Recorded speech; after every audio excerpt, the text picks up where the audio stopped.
বিশালগড় এবং অমরপুর থেকে মোট 43 জন তীর্থযাত্রী অমরপুরস্থিত মা কামাখ্যা মন্দিরের সামনে থেকে গুয়াহাটিস্থিত কামাখ্যা মন্দিরে দর্শনের উদ্দেশ্যে বাসে করে যাত্রা করবে। এদিন বিশালগড়ে তীর্থযাত্রীদের যাত্রা অনুষ্ঠানে উপস্থিত ছিলেন বিধায়ক সুশান্ত দেব, অমরপুরে উপস্থিত ছিলেন বিধায়ক রঞ্জিত দাস।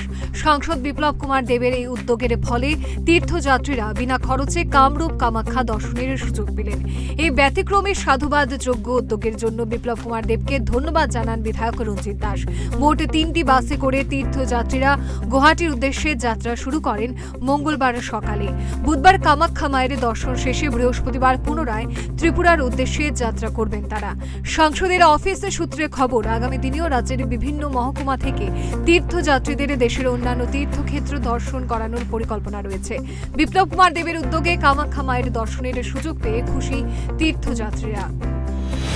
রাজ্যসভার সাংসদ প্রাক্তন মুখ্যমন্ত্রী বিপ্লব কুমার দেবের আন্তরিক প্রচেষ্টায় আমাদের বিশালগড় এবং অমরপুর থেকে প্রায় 43 জন বয়স্ক যারাদেরকে আমাদের শক্তির পীঠ কামাখ্যা মন্দিরে তীর্থ দর্শনের পরে উনি সমস্ত নিজ খরচে নিয়ে যাচ্ছেন। তো বিশালগড়ে যারা যাত্রীরা তারা বিশালগড় হয়ে অমরপুরে এসছে, অমরপুরে তারা এখন গাড়িতে তারা উঠেছে, তারা তেলিয়ামুড়া হয়ে বাসে কামাখ্যা মন্দিরে যাবেন, সেখানে দর্শন করবেন। তার জন্য আমি অমরপুরবাসীর পক্ষ থেকে মাননীয় সাংসদ বিপ্লব কুমার দেবকে আন্তরিকভাবে ধন্যবাদ জ্ঞাপন করছি।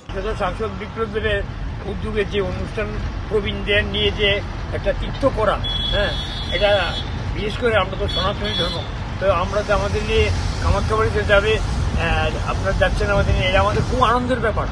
এই বয়সেও আমরা যে একসাথে চলে যাচ্ছি সেটাই আমাদের আনন্দের, এবং সেই হিসেবে আমরা সাংসদকে অত্যন্ত ধন্যবাদ জানাই। এদিকে সাধারণ মানুষ সাংসদ বিপ্লব দেবের এই উদ্যোগে ভূয়সী প্রশংসা করেছেন। এদের সাংসদ অফিস সূত্রে খবরে জানা গেছে, আগামী দিনে দেশের অন্যান্য তীর্থক্ষেত্রগুলো সংসদের উদ্যোগে ঘুরিয়ে দেখানোর পরিকল্পনা রয়েছে। Bureau report, Times 24।